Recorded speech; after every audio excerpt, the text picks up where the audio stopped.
বিভিন্ন রাজনৈতিক দলের প্রার্থীদের পোস্টার ব্যানার এখনও শোভা পাচ্ছে রাজধানীর প্রধান সড়ক থেকে শুরু করে অলিগলিতে।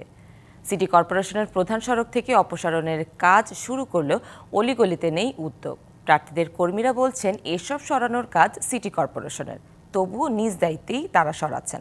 নির্বাচন কমিশন স্পষ্ট করে বলে দিয়েছেন আচরণবিধি মেনে চলার বাধ্যবাধকতা রয়েছে। তফসিল ঘোষণার ৪৮ ঘন্টার মধ্যে পোস্টার ব্যানার অপসারণে নির্বাচন কমিশনের নির্দেশনা থাকলেও এখনও তা পালন করছে খুব অল্প সংখ্যক প্রার্থী।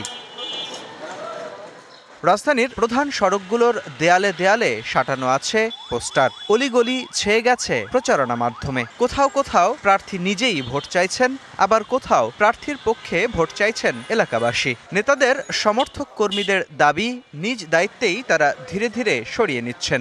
সামনেই খুলে পারলাম, নিজের উদ্যোগেই কিনুক। নতুন এবং ফিরে আসা গ্রাহকদের জন্য নগদে চলছে ক্যাশব্যাক সহ প্রতিদিন হাজারো উপহার জেতার সুযোগ। হবে আশা আর ফেরা, সারপ্রাইজ সেরা। কিন্তু এটা কিন্তু সিটি কর্পোরেশনের কাজ, এটা কিন্তু আমাদের কাজ না। দায়িত্ব তাদের, কিন্তু তারা খোলে নেই। তারপরে অনেক খুলছে। অনেক প্রার্থীকে দেখেছি নিজের পোস্টার নিজে অপসারণ করতেছে, এটা প্রার্থীদের একটা ভালো উদ্যোগ। সাধারণ মানুষ নির্বাচন নিয়ে আশাবাদী হলেও আচরণবিধি না মানার এমন প্রবণতার সমালোচনা করেছেন। কোনো প্রচারণা থাকতে পারবে না, তাই না?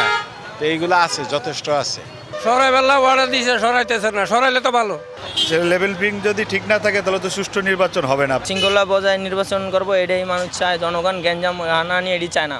নির্বাচন কমিশন বলছে প্রার্থীর পক্ষে কেউ ব্যানার ফেস্টুন বানিয়ে প্রচারণা চালানোকে ছোট ভুল হিসেবে দেখে তারা।